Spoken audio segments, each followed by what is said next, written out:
Welcome to Queer Next, the podcast that puts the yeehaw in y'all means all. I'm your host, Beck. And I am your host, Dash. Welcome to today's episode.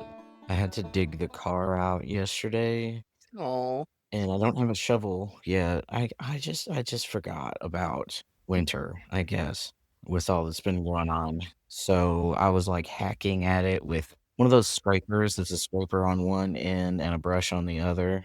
I'm pretty sure I had it back when I had the Geo. I think that's how old this scraper is. So it's kind of like, like brushing your teeth when you've got a really old toothbrush, sort of going through the motions. Luckily, my neighbor is a talker, so just started the car and then let her talk for a while and turned around and it was a little melted. the car that we got has a remote start on it, and I am thoroughly excited about that shit. You can actually install that like aftermarket on any, I believe, any car that is an automatic transmission. Well, I've never had the money for such a luxury before, and it has not only does it have a heated driver's seat, it has a heated passenger seat. The last truck I had was like, it had air conditioned seats. Oh, I didn't. that's fancy. Yeah, I'd never even heard of that. I guess if you can do one, you can do the other. My perimenopausal ass is like, woohoo, sign me up for that. Maybe it can do it. You just never noticed. You know how many? There's probably. Well, I know that I have been walking around with the occasional really fancy shit, and just not even my white trash ass didn't even think to look for it. Right?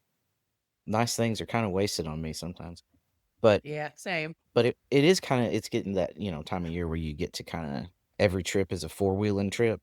Yeah, this car also has all-wheel drive, so Yeah, we are ready to go. there's nothing like the confidence I get in my car on the road. I'm like, I don't know what y'all are doing, but I feel like I'm set. Yeah, I feel a lot safer because the car that we had before was a Chevy Malibu, which is a sizable car, but it sits kind of low, and it did pretty good in the snow for the 10 years that I had her. But I'm driving a Chevy Equinox now, Mm. and it's higher up, and you don't have to like crawl out of it, and I love it. Is that SUV or a crossover? I think I would consider it SUV. Yeah. Yeah, has 4 doors and a hatch. Technically my car is considered an SUV, and it looks nothing. It just looks like a car to me. It's a hatchback. It's a four-door hatchback, but it sits like a car. It just happens to have the chassis of, I believe it's a Forester, Subaru Forester. Right. So it's got almost 9-inch ground clearance, which is more than some SUVs. So I'm just right over top of stuff. But trash day is I had to drag. Thankfully, they were empty because it was bringing them back in. But the Herbie Kirby's dragging them back through the yard, and it's real powdery snow right now. We've got about a foot of it, so it's up to my mid calf. And I was like, this is going to be a problem if we're, by the end of winter, which is April here. It is several feet of packed down snow and ice. And That's crazy. yeah, I never seen anything like it. It becomes like the new ground. And then anywhere people, like the plows go by and they'll push it away and stuff when they're trying to, say, clear a parking lot or flatten it down. That's really what they're doing. They don't bother plowing. It's more about flattening it down, and you just take your chances. If your car can do it, then it can do it. But by the end then of those piles of when they move it, it'll be 3-4 stories high. Wow. There's already some outside, and it's been snowing for 3 days. That's it. Wow. I do like the snow. Like, there's something really cool about that, about weather, precipitation in general, right? Like, the earth is interesting, and snow is definitely interesting to me. I like to go out and take an angsty walk. I'll put on some Nico Case in my headphones or Kate Bush, and I'm just out living my Victorian dream. But that's one thing, right? If I'm forced to say, like, okay, you got to be at work at 8 o'clock, and it's like that outside, no. Yeah. That's a different vibe. Next semester, all of my classes are in different buildings, and I have 3 classes in one day. Shit. So I've got to walk all over that quad in the middle of all of this crap. Get you some snowshoes. In winter, I got myself a real God's honest Midwest winter coat. So at least I have that. Mm-hmm. And I have a really nice scarf that my friend knitted for me. So, Well, what I'm wearing around is a pair of Carhartt coveralls that are insulated. They were like an Ooh, oven. that's Yeah, awesome. you get them 2 or 3 sizes too big, pull them on over your clothes, go do whatever you gotta do, and then pull them off like it's a coat when you get in your office. That's what we do up here. Yeah. That's awesome. Shed your layers. Yep. Yeah, I mean, last winter, and they're like, "Oh, the last winter was real mild." And it's not that I didn't believe them, I don't think everybody I don't think it's some conspiracy everybody I meet is trying to convince me, but, like, I see what they mean already because 'cause we're not through November yet, and there's feet of snow outside. I feel like we're getting it real early this It's a year. bit hardcore. It's already snowed once here, and we're expecting 3 to 5 inches tonight here in the Toledo area. Mm. But you would think people they are losing their minds out there. I've seen like 14 different news updates, and people are just going crazy. Shannon's salting the road or salting the sidewalk where she works, and they're not even getting snow for another like 10 hours, and they're out salting, and it's like, get a grip. I think whether snow or any weather is an issue depends on what kind of infrastructure you have. Right. Like, the roads in Toledo are a disaster. Yeah. Like, them are not safe in the best of times. Yeah, the snow works as like a filling agent though for a lot of the potholes, so it kinda evens things out. But that doesn't help the do you know how many people I have seen drive on, like, the where people should be parking to pass? People drive like idiots in Toledo. One guy threw a full water bottle at me as we were going down the highway. That was wild. Were you walking or in your car? No, I was driving, we were going around 475, and he wanted over, he was flying, and he wanted over, and I was like, "Nope," and he got real mad at me, and then he got around and like, catty corner to me and threw a full bottle of water at my hood. Whatever, bro. Luckily, it slid right up my windshield, it didn't cause any damage, but I mean, water is a solid. yeah, It doesn't compress. yeah, So, I mean, at speed and in a non-compressible container, that's you throwing a brick at somebody. yep, that's exactly what he was trying to do. Son of a bitch. Yep.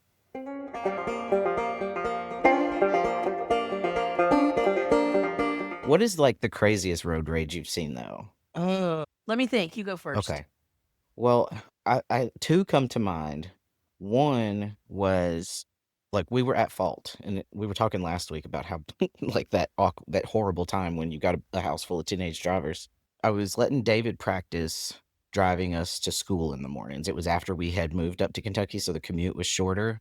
Once we moved to Kentucky, it was all 25W back roads, and so he was coming out of our driveway, which was pretty blind at the time, and there was a row of cars and school buses actually coming this way, and he looked both ways, and all of the cars traveling, I'm trying to think of a way to describe this to the listeners because so much of the story depends on the hand movements I'm making.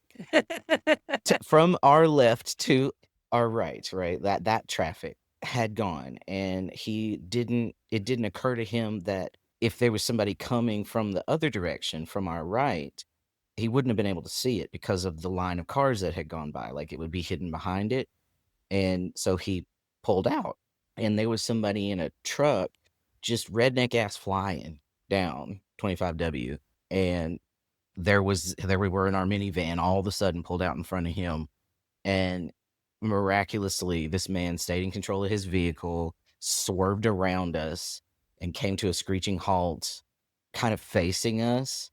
Needless to say, he was madder than hell. I would have been madder than hell.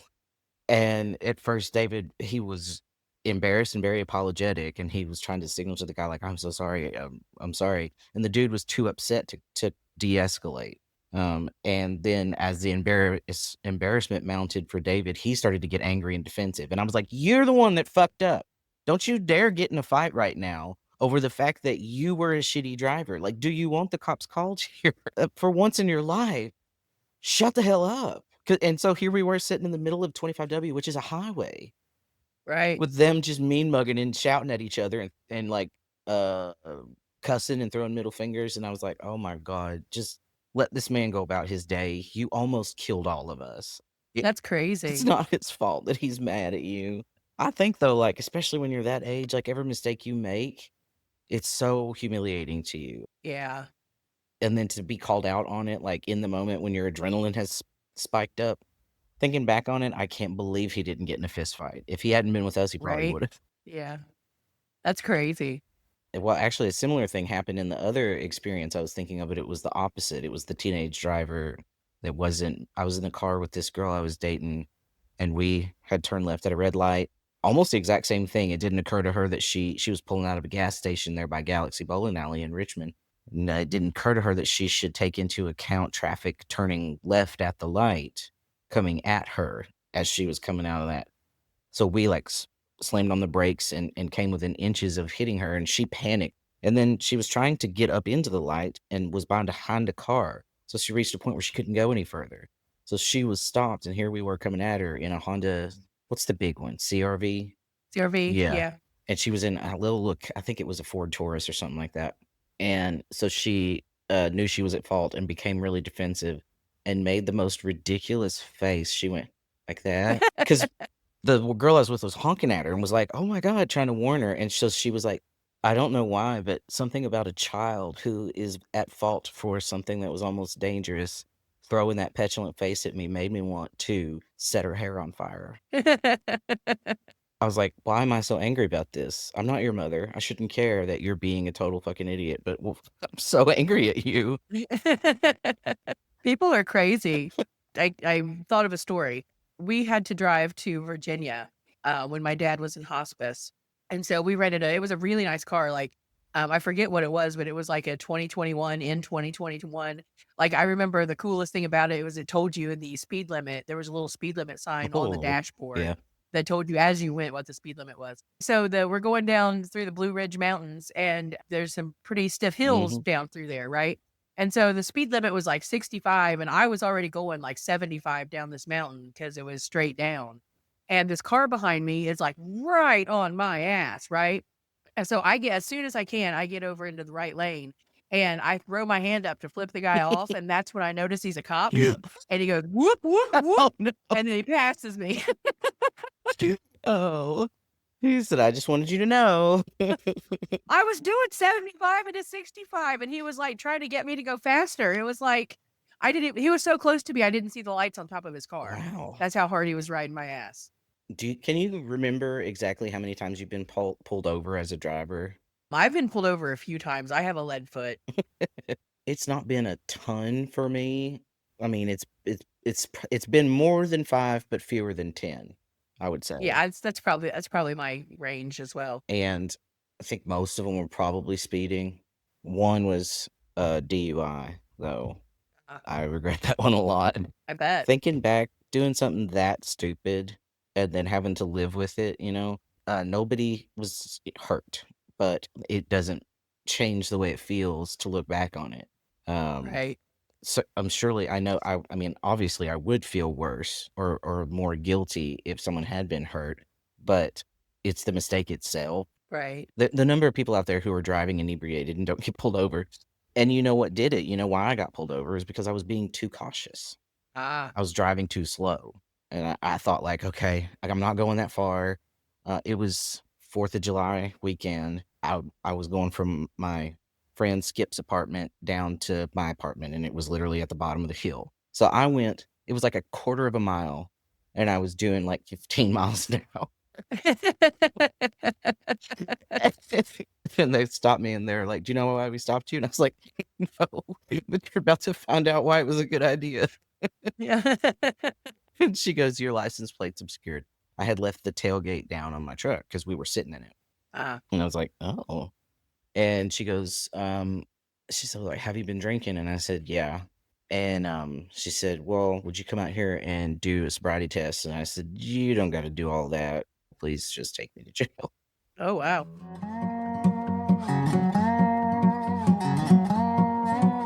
I ate sweets for breakfast, and it was a minor mistake. Yeah, I have not yet eaten today. I'm trying to get my blood sugar under control. It's been crazy high numbers the last few days, which the other day was 100% my fault. Shanna, for Thanksgiving, she made a plate of my mom's fudge, which I've not had in a long time, and it felt like home. And Mm, I ate too much of it, yeah. and so my blood sugar was crazy high. Is there any kind of course correction with your diet you can do for that, or does it? I would just not eat sugar for as long as possible. Try to eat more protein, move, exercise. And that's hard when it's shitty outside. Yeah, and I live in a tiny little apartment. What else did y'all have for Thanksgiving food? Well, instead of turkey, because we both like turkey, but it's like not our favorite.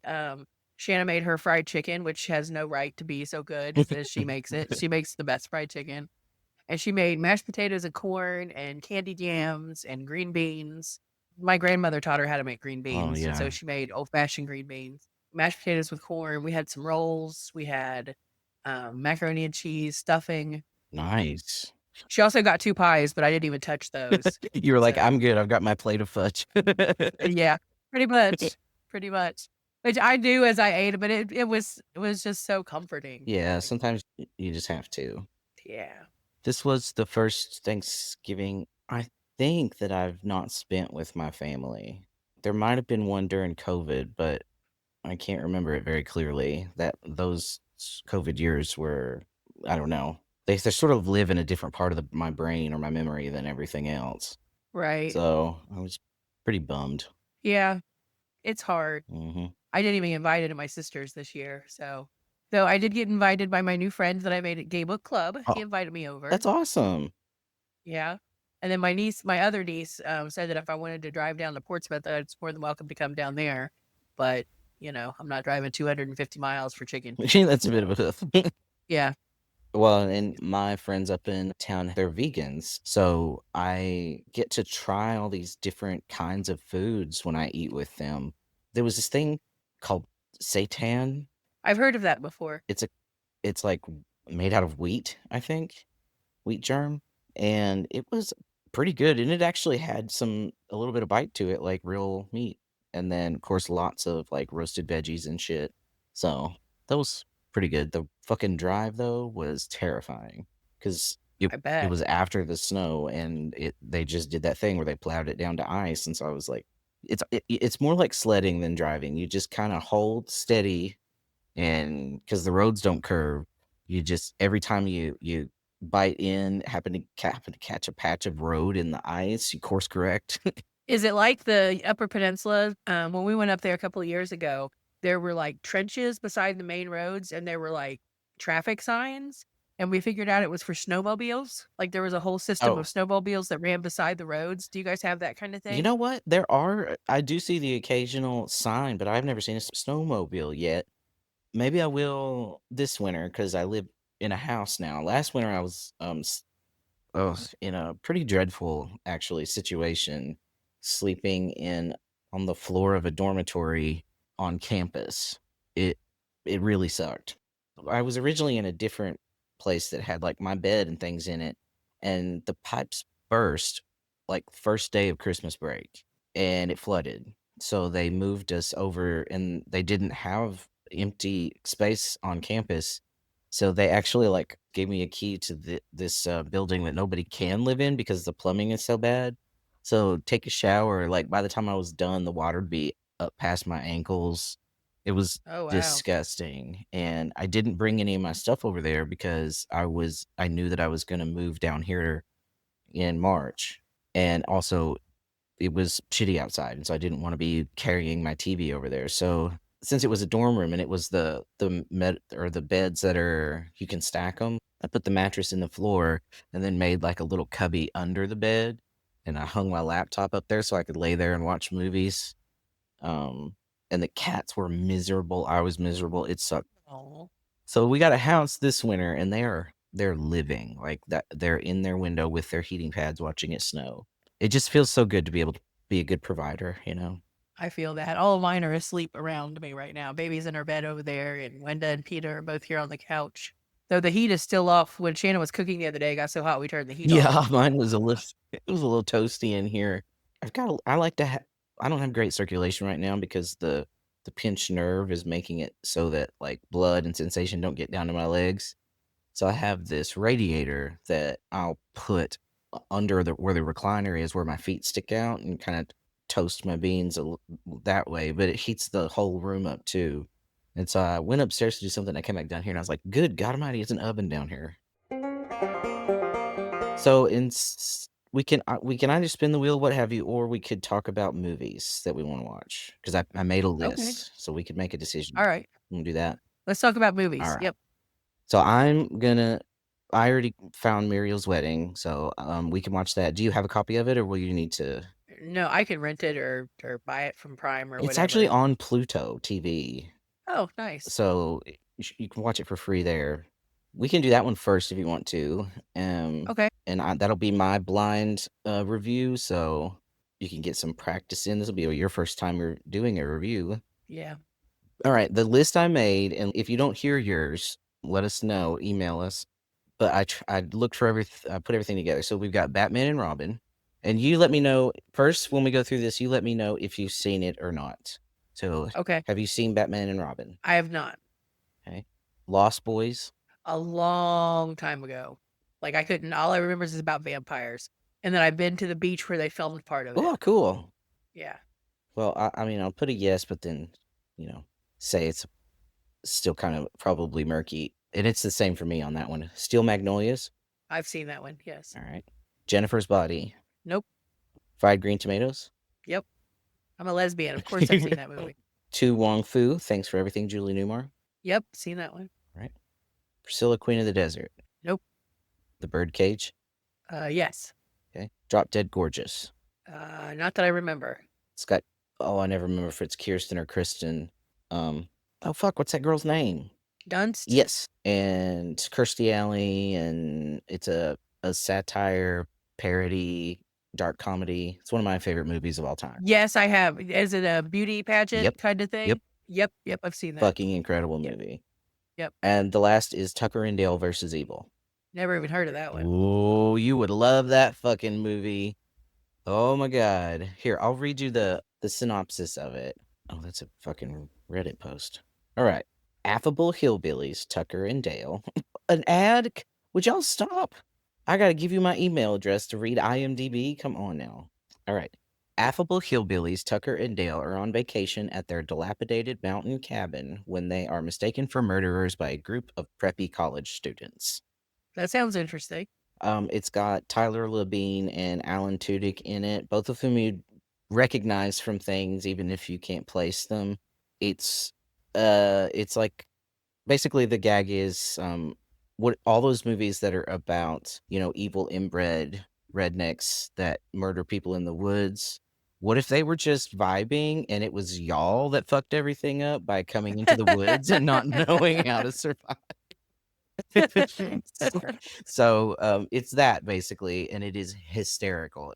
As I've not seen any of them, I really have no opinion.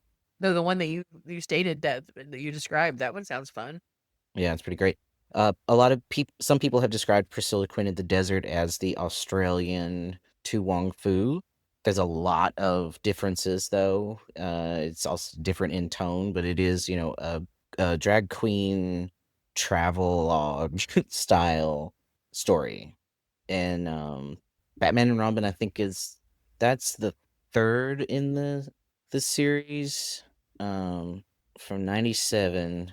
It is very high camp, and it's the one that's got George Clooney as Batman. That was his only turn as Batman.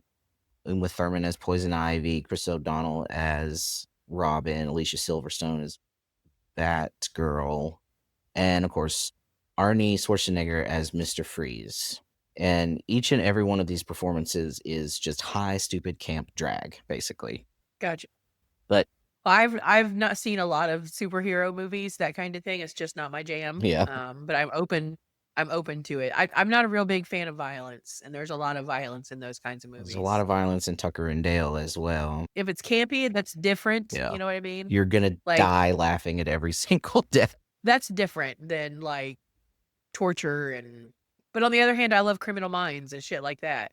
Well, that's TV though. It's not gory. Yeah. Well, and so Jennifer's Body is also a horror movie, but there are very few. There's like one truly horror scene because they wanted it to stay under the NC-17, and the rest of it is also kind of. My friend described it as a clapback movie. It is from 2009. It's very much in that post 9/11.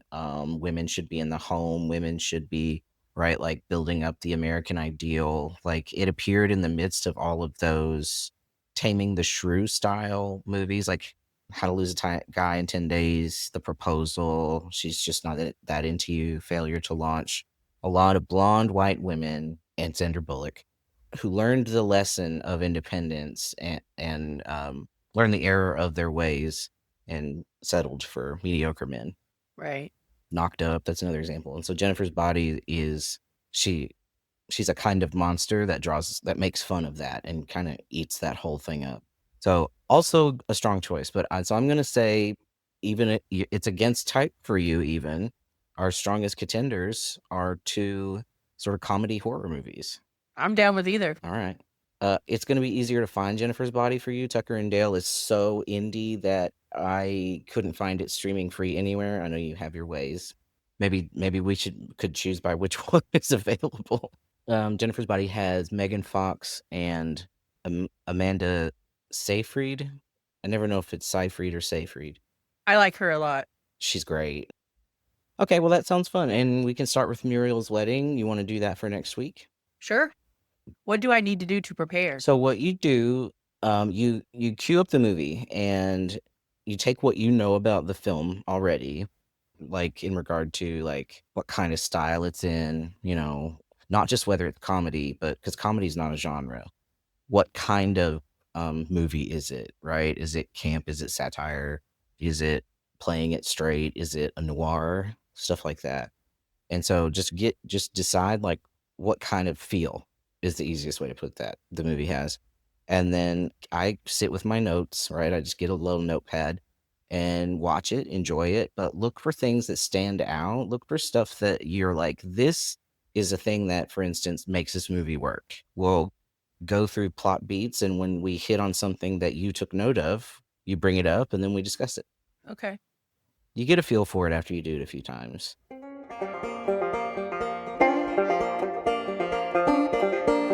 My hair looks awesome. It does. Sometimes I remember, like in my 20s, especially, like I always had the first day I washed it, it'd be kind of like, whoo, poofy. And I remember waking up sometimes being like, my God, this is it for me. My hair's so short that I really don't have it. I mean, I have to wash it pretty often or it gets gross. I'm every 5 weeks at this point. It stays looking the same. Before I transitioned, I could get away with maybe every other day, but I still like the work I did. I got very, very sweaty at work. I was a pin setter mechanic, but when I got more into like an office job, I could do a kind of every other day thing. But after transitioning, I could take 3 showers a day in the summer. I sweat and stink.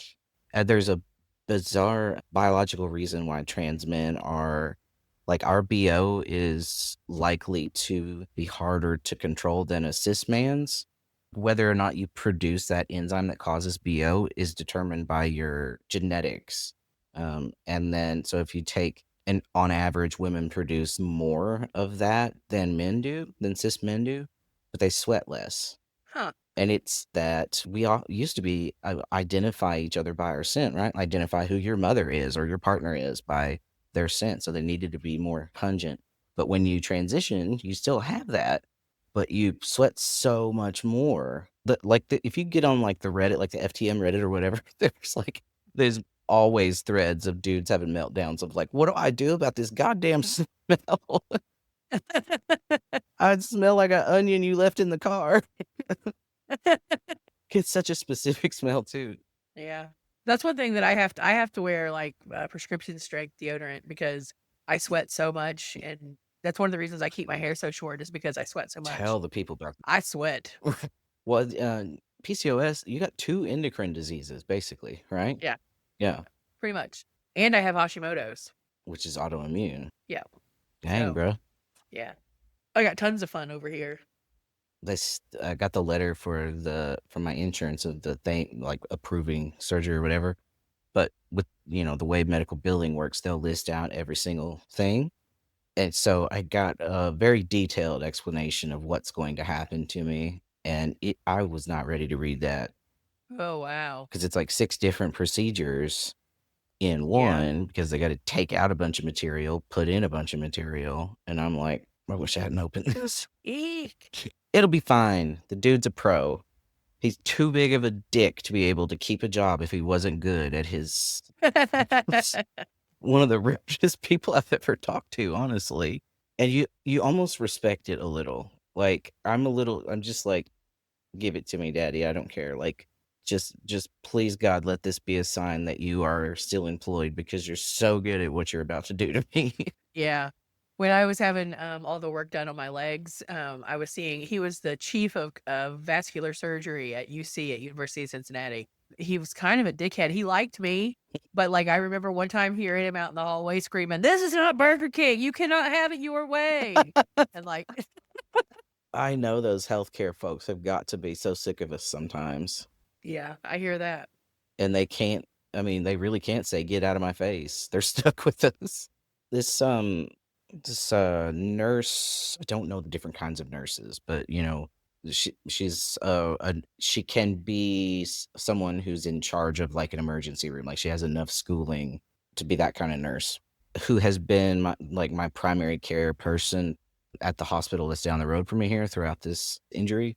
I saw her for pre-surgery pre-flight checks basically, and she told me that she lodged a formal complaint against my insurance company for the delay in them getting me scheduled because there's permanent damage likely from how it's been 6 weeks now. I should have had this surgery a month ago by now, and so there's some nerve death.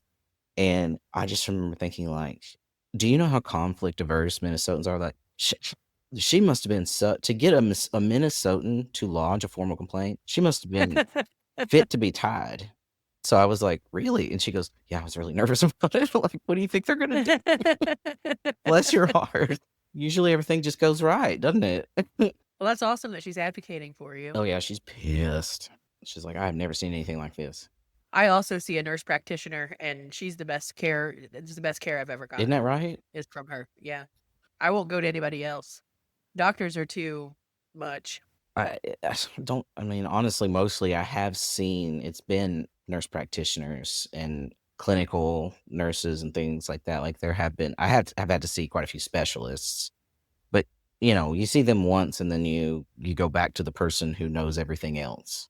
I think I mentioned before I developed a strategy of just kind of suckering your average family practice doctor into being my prescriber for testosterone because most of them won't do it. They'll go, I'm not an expert.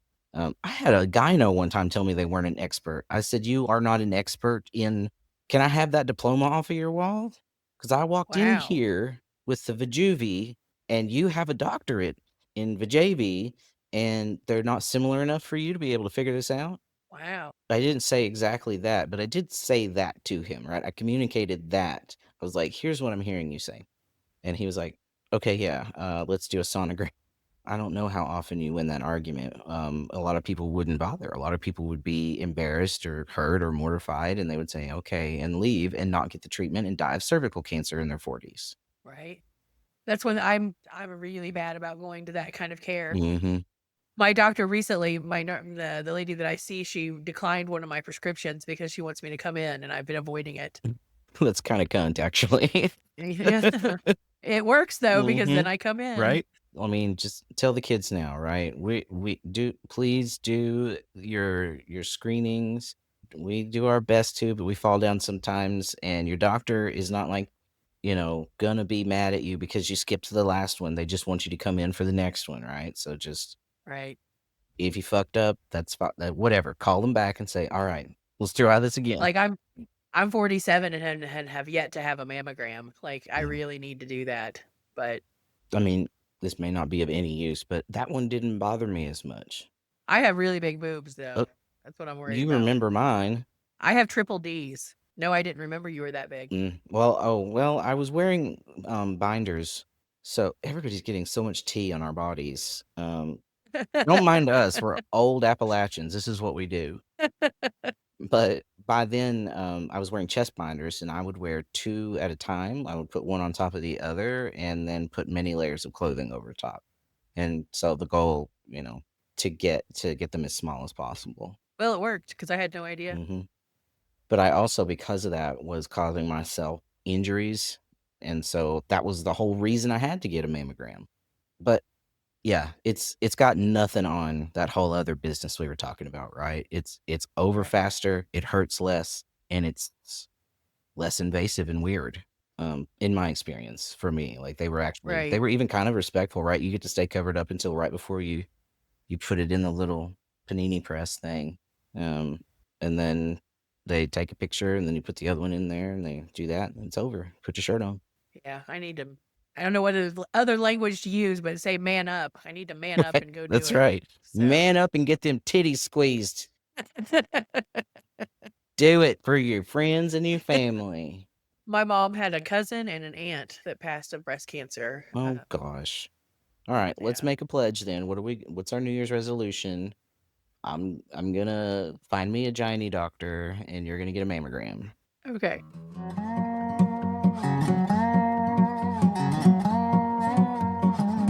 I'm gonna try to give up Red Bull too. Oh, I drink sugar-free Red Bull, 2 a day. I drink a shitload of coffee. I wish I liked coffee. I like everything about coffee except the way it tastes. Well, I love the way it smells, I love the culture of it, I love coffee houses. what do you put in it when you have had it? What have you put in it? I have tried every which way. Uh, It just feels like somebody has punched me in the nose every time I take a drink of it. Flavored I've coffee? tried the Shanna drinks. I've tried every one of Shanna's drinks for years. I don't even like the frappes from McDonald's, and they barely have any coffee in them at all. Yeah. The closest I've ever gotten was a Jamocha shake from Arby's. Those do kind of have a bit of a coffee taste to them. I fucking Yeah. love a Jamocha shake. Yeah, I do like that. But other than that, that's pretty much the only coffee flavored thing I've ever liked. Yeah, I don't know. You might have missed your window. Yeah. Everybody else in my family loves it. I've tried. I just don't, except for chocolate milk and hot chocolate, I don't drink brown liquids. Well, now is not the time to take up coffee because I walked down to the corner store this morning and because I'm getting low on coffee, a a can of Folgers was $30. Holy crap. Folgers. Holy cow. The off-brand shit they had was $22. And I Wow. was like, good God.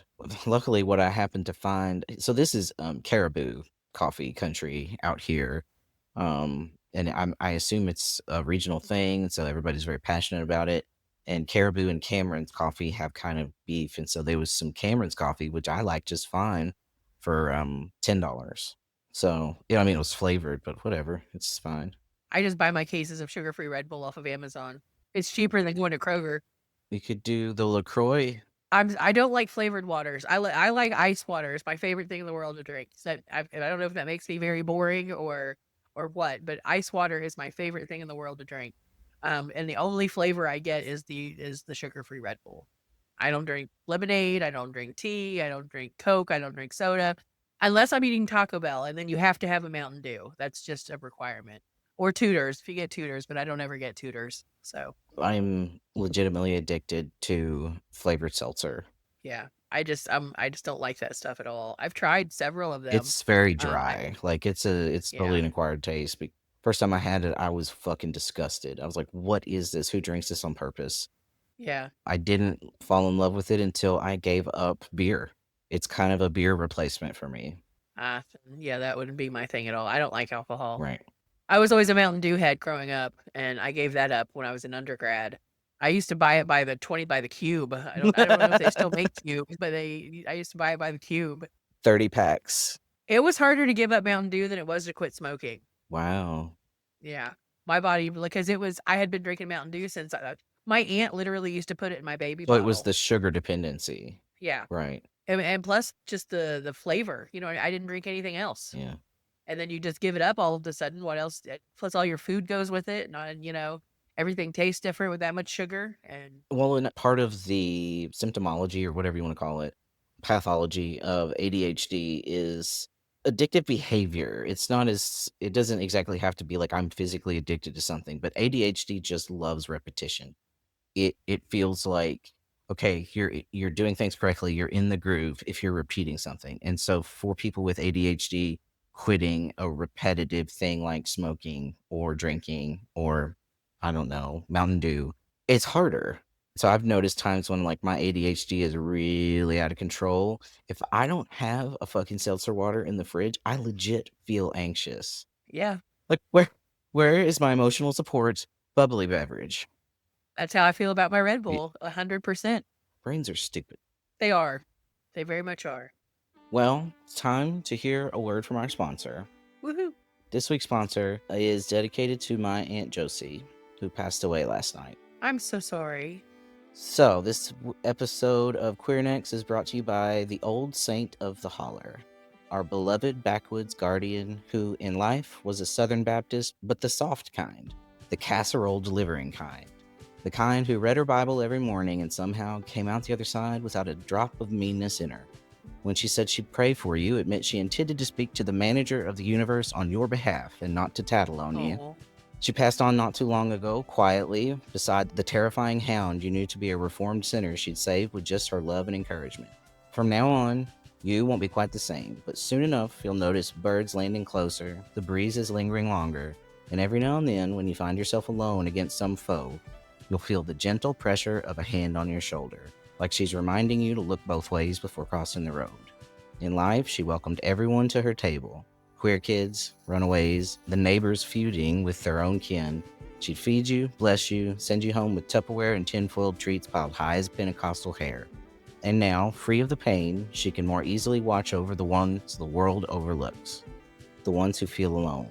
The ones leaving church on Sunday with a tight chest and a silent prayer that someday their whole selves might be welcome. You know the old saint is near when you smell white rain hairspray on a windless day, when the cicadas quiet down all at once so you can think straight for a second. She shows up when your tire goes flat, but not until you're safely in the Dollar General parking lot.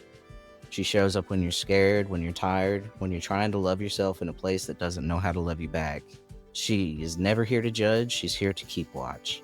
She's here to hum hymns in the background while you sort out your own salvation, however it may look. She's here to love the ones who need it most and the ones who think they don't. Here's to the old saint of the holler, gone to glory, but still on duty. that's beautiful. I'm really sorry for your loss, man. Thank you. She had been very sick for a long time, but it's still, she left people. Yeah, I'm struggling with not being able to go home for the service, yeah. I bet. but she would not give a fuck about that. She had spent the last decade having to skip out on family things because she was so sick. So Yeah. she wouldn't want anybody to feel bad about not being able to come and look at her remains. Do you have any specific requests for your own funeral, that kind of thing? Okay. I've left Shanna many instructions. I've never thought about it. That's a good question. The one thing that must happen is that I want a pepperoni on my tombstone. Of the Giovanni's variety. I mean, that'll be a big one, but yeah. So I had to buy my own headstone recently. And Yeah. that's really weird. That was really a weird experience. She can get a little one and set it on top or something, just of a pepperoni. Yeah. What about for the service? What's your service going to be like? Well, it depends on how I die, really. If it's closed casket, It needs to be on theme. if it's closed casket, then I wanted to play the Pop goes the whistle. Yep. Oh man, everybody would just be sitting on edge. And I want everybody to feel real weird there. Oh, dude. I want there to be a surprise dancer, at some point somebody break out and dance in the middle of it. I've left all kinds of instructions. Trixie and Katya had a show they did a bit of, having to give words at each other's service, and they were going, honestly, work. She ate. Or like do a Pauly Shore bit where you like ramble forever but never say an actual thing. I also want the always look on the bright side of life. Yeah. I want that played.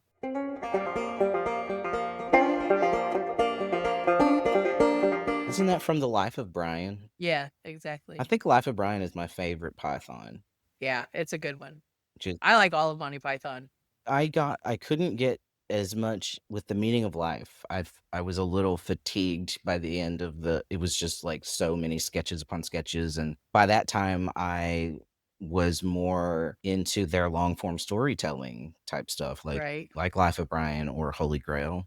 But it gave us I fought in your general direction. And That's one of the best scenes that ever did come of a movie. Yeah. Your mother was a hamster and your father smelled of elderberry. I shall taunt you again.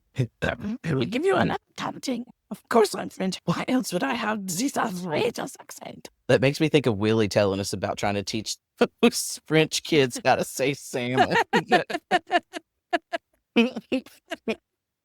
He said they don't even need to speak English to mock me.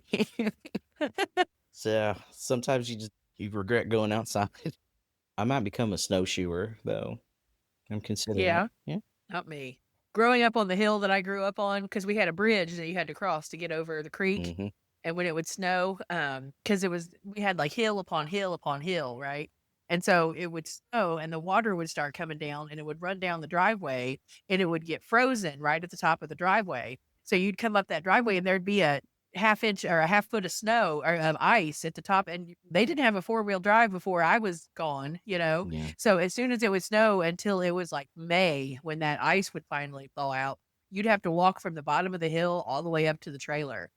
And oh, you had to carry every book bag, every grocery, every pizza, everything up that hill. I hated it. Yeah. That's what the mountain was like for us growing up. Yeah. But they don't have hills here. They don't hear it either. It's perfectly flat. And so That's where the wind will get you. yes, it does. Yeah. That's one thing about the hills. They break the wind. Yeah. Yeah. I mean, And not in a fart kind of way. should that be the title of the episode? I think so. People are going to stop listening to this. Why? We're hilarious. We are. I enjoy it. I don't know about anyone else, but I enjoy it. Well, did you bring a noun of Appalachian interest? I did. I took some time and wrote a couple of them up this week. Yay. But the one we're going to go through for today, this week's noun of Appalachian interest is the whistle pig, also known as the groundhog, the yard potato, or that chunky little menace living under Papaw's shed. A whistle pig is basically a furry bowling ball with teeth, and it runs like it's late for a very important meeting in the next holler. Despite looking like a baked potato in motion, it can dig a tunnel system more complicated than anything the county has managed to build on purpose. Half the sinkholes in Appalachia are just whistle pig side projects. Everyone in the region has one nearby, even if you've never seen it. You'll know it's around when your garden starts disappearing like it's being robbed by a tiny, polite thief. The whistle pig always looks shocked when you catch it in the act, like, oh, these tomatoes were spoken for? They scream, too. That's where the whistle comes from. If you've never heard it, imagine a tea kettle getting startled by its own reflection. One loud whistle and every dog within 5 miles loses its entire mind. And of course, every Appalachian family swears they're dealing with the whistle pig, bigger, smarter, and braver than the average one. Papaw's been trying to outsmart the same critter for years, and somehow the whistle pig is just 2 steps ahead. So that's your nail for this week, the whistle pig, the pudgy, dirt-slinging, garden-stealing neighbor who definitely thinks your backyard belongs to them. Oh, man. They were a road hazard for us. Yeah. One time we were coming onto campus down where I worked, and Shannon was dropping me off, and there was a groundhog playing over on the side. And she was like, look over at that fat badger. I said, you're a country farce. You have lived in West Virginia your whole life, and you think that's a fat badger? Oh, I have never let her live that one down. Sorry, I just had to write down you're a country farce really quickly. Don't mind me. Some things you just have to keep with you. I'm just giving all kinds of material. I enjoy recording in the mornings. The lake is gone though. It's ice now. Oh yeah. Yeah. There was I don't know the word for it. I can see it in my brain, but I can't pronounce it. Where all of the water from Lake Erie rushed back out. So there was no water in the lake bed. Like you could walk out on the lake bed for miles. What? Let me find the I word. don't know what that is. Seiche, a seiche. Okay. Siege. It's a standing it's a standing wave in an enclosed or partially enclosed body of water. Basically, you could go out and you could see all of the waves on the bottom of the lake, like in the mud. You could walk out into the mud of Lake Erie for like miles. Wow. Okay. Did you get out there? No. Yeah. I would be there when it would rush back in and I would die. Like I'm gonna die of some weird natural causes of some sort. Or reaching for a cheeseburger that fell on the floor in my car. Died of a Died chasing a cheeseburger. cheeseburger. In lieu of flowers. Send McDonald's gift card. Speaking of McDonald's, did you ever try the holiday pie? No, I haven't been near a McDonald's since. That's not true. But it was Thanksgiving, and everything closed here for Thanksgiving, Yeah. which I'm happy for, right? But that including the McDonald's, like stuff that would be open 24 hours where we're from, no fucking care what holiday it was. No, here they're like, okay, we're not coming. Hope you got everything you need. To add to my sugar troubles, we went on a little road trip first thing Thanksgiving morning, and what was open but Krispy Kreme with their hot and ready light on? Hmm. Did you know they give away free donuts when it's hot and ready? No, Yeah, they give you free donuts when it's the hot and ready sign on. At least the one in Toledo does. So we got free hot and ready. Like they were amazing. Just melt in your mouth. so that is something around here. They cannot do a donut, man. Oh. These donuts are pitiful. They can do plenty of other things well, right? But if you are, God bless you if you've craving a donut because you will not find one. There's probably a donut salad out there. What the fuck is a donut salad? I'm sure it exists. Everything else there's Snickers salad out there. Have you had Snickers I salad have, yet? yeah, no, that is a very Minnesotan thing here. Yeah. I'm sure there's like a jelly-filled donut salad out Oh there. my god, there sure the fuck is. What is it? Well, I mean, it's a list of kind of just a bunch of different things people have done with. Some people have put them just in a salad, like a green salad. Ew. Have you ever had a donut cheeseburger? I've never tried it, Um, but I bet it's I good. have not, and I think I remember actually being somewhere that had them and not doing it because anytime I would encounter something like that, it's going to be when I'm on the road or at a conference or something like that. Like I don't want to put something like that in my stomach and not be in control of where I can lay down next. Weird finds. Last night I was browsing Kroger because that's what you do when you're old, right? And they have Uncrustables Mm, that are peanut butter and apple jelly. wow. Oh, That just sounds. I got a 4-pack just to see if they're any good. just in case for Sweet science. and salty is like it's my favorite combination because my diabetic ass needs more peanut butter and honey is what it was. Peanut butter and honey, not Oh, apple. people make peanut butter and honey sandwiches. Yeah, my best friend did. Well, and growing up, we did not do that, even though we did have honey sometimes. But I made peanut butter and pancake syrup sandwiches. Yep, that's Tracy did that too. My best friend. That is one of my favorite things. I'll do that at least twice a week normally. She also taught me poverty nachos. You just take nacho chips and put sliced cheese on top of it, put it in the Nuke microwave. it, Yep. and you can get like canned jalapeno or pepperoncinis and put them on there. Do you know how to make cheese dip from like Mexican restaurants? It's very easy. I got the recipe from the waitress at the restaurant. All you do is you take white American cheese, right, which you can get at almost any deli. Land O'Lakes is the preferred kind, but if you can't find that, any brand will do. And then in the Mexican aisle, they have the little cans of pickled jalapenos and carrots, some of that, and the juice. You melt the cheese, you put the pickled juice and some of the pickled peppers in there, and blend it really good till they're just flecks in there, and that's the cheese dip from the Mexican restaurant. No milk or anything. If you wanna thin it out a little bit, you can, but the juice from the pickled peppers do enough. You just microwave it. Yep. Or you can put it in a crock pot if you're gonna make a big batch. We've taken that to potlucks many a times. Hell yeah.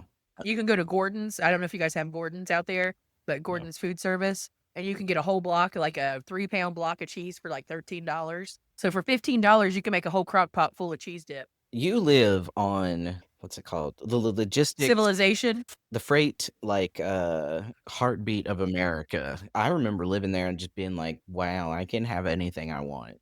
Yeah. Sometimes I'll order Amazon my Red Bull, and they'll have it here in 5 hours, same day. See, no. I ordered something from Amazon a week ago. It'll be here week after next. Oh, wow. I don't know if I could do it. And it's my snow I'm boot. so spoiled. I keep forgetting.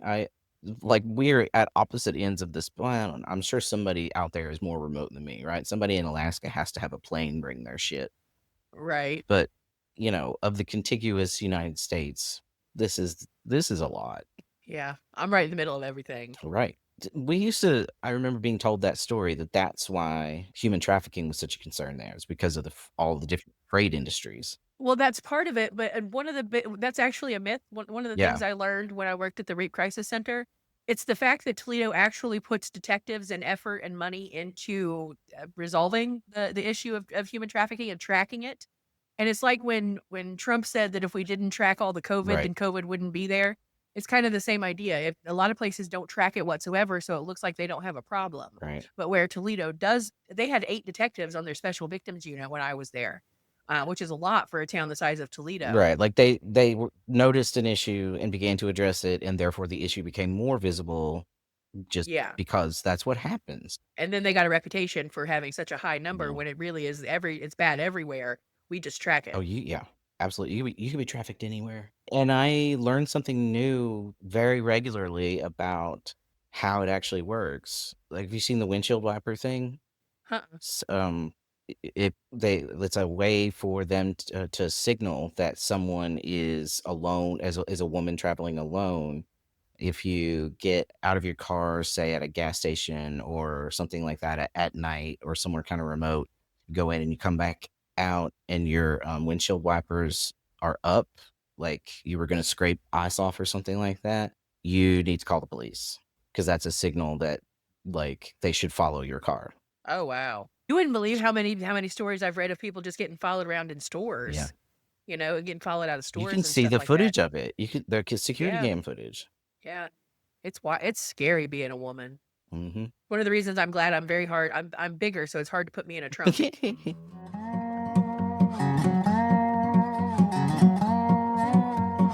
Well, like I've lived with this pain and this condition for my entire life. Been to several doctors and things like that over it, and now that I'm a man, suddenly everybody's digging for answers. Now, I don't think that this doctor I saw would have turned anybody else away. I think that she's a good doctor or whatever, but it's just I don't have to argue as much now. Even That though must be nice. they see me as a trans man, they know that they may or may not even see me as a quote unquote real man. That's something that I suspect doesn't really factor into whether or not somebody is male privilege or not. Like they may hate me for being a trans man, but they still don't see me as a woman. Right. I saw oh shit. I never remember the name of the novelist who did the thing where she asked like her male friends what they're most afraid of women doing. And they said, we're afraid Laughing. they'll laugh at us. She asked her female friends and they said, we're afraid they'll kill us. Yeah. I can't remember the name of that I'm pretty sure she was a novelist. Listeners, if you know or if you feel like Googling it and letting us know, please do. But I saw a comedian recently do an experiment like that live. She was doing crowd work. Like immediately when I realized what she was doing, I was like, "Oh my god, that's not safe, right? Because you're about to expose these men." But she said, like, "Men, what's the worst thing you can think of happening on a first date?" And they all said catfishing. And she was like, "Really, catfishing? That's the worst thing, right? Like, she shows up not looking like her picture, right? What if she's gained some weight? What if she's wearing makeup? Yada yada. Everybody's having a good time. These dudes are." She goes on to play into this bit to really draw it out to give them more opportunities to think about how poorly things could go, and none of them ever catch on to it, and the women are like you can feel it kind of building, and so when she finally says, "Girls, what's the worst thing that can happen to y'all?" and they all go, "He'll fucking kill us," and I was like, "Oh shit, that is gangster," right? Yeah. And she's not doing some Netflix special up on stage. She's in a comedy joint. They're right there on the groundlings in front of her. And I was like, somebody please walk this bitch to her car. Right? Because she turned the spotlight on them. She exposed them. Good for her. That's scary, but good for her. Yeah. I worry about that with my teaching, especially, I used to teach for a different program, within the university. It was for students that were higher risk. They weren't quite what you would call the college prep student. They had lower test scores, lower GPAs, things like that. And the model that they used is that, the students would go through classes as a cohort. So they take all their classes together. The point was kind of bonding and trying to make relationships and that kind of thing to make college stick. And so those classes they got assigned to would be, with professors that worked for the program. So because I taught women's studies, they got a women's studies class. And I got lots of young men that did not want to be in a women's studies class. Oh, that's And there were times I worried. I had 3 Andrew Tate graduates in one class. fuck, man. And they didn't do anything they didn't talk to you at all about your safety or No, not at all. Phew. It wasn't even a concern.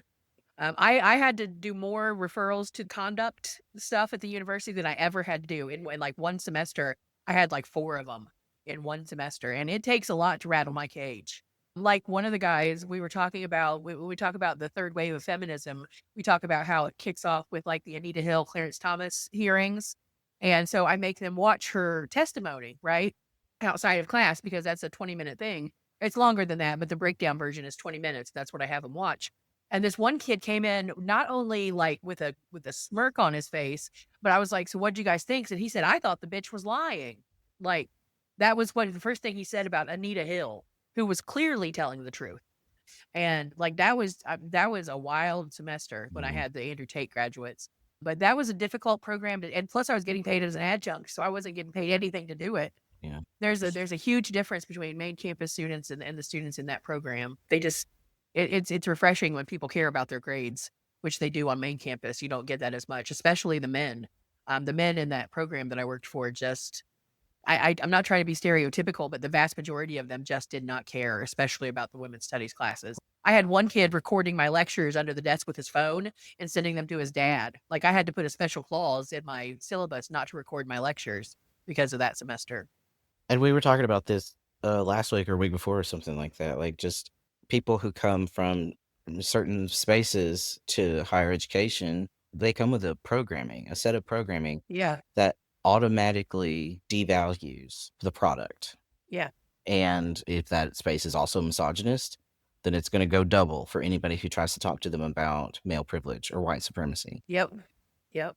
And that labor is always on women and people of color. Yeah. It's wild because I teach women's studies and I teach ethnic studies, and the women's studies classes are women heavy with like a sprinkling of men, and the ethnic studies are men heavy with a sprinkling of women in them. So it's like an opposite vibe whenever you go to teach it. Wow. It's a lot of the same material, Yeah. with with specialization and stuff. But you talk a lot about privilege and power, A lot of and overlap in methodology and theory. yeah. So you're giving the same lectures but very different audiences. Fascinating. Hi, Brisket. Is it lunchtime? These spoiled fucking pigs they get 3 meals a day now. Oh wow. It's the same amount of food, but it helps Oscar not to throw it up. Well, on that note, maybe let's wrap this up and go about our day. Sounds good. We can go like play in the snow, maybe. I'm not going out in everything I want has sugar in it, and it's like driving me crazy. So, Oh, I placed a Kroger order. I'm gonna make some Skyline dip. I don't know if you've ever had Skyline dip, but that's all protein. So I'm gonna eat yeah. corn chips and eat dip and cream cheese and get fat or Whatever. whatever. All right. Well, listeners, thanks for being with us for another week. Hope you made it through that Thanksgiving meal and holiday if you had one. And hope if you didn't do that, if you stayed by yourself or like me and Beck did, then hopefully you chilled out. What else do we normally say? Say hi to your mom and them. Bye.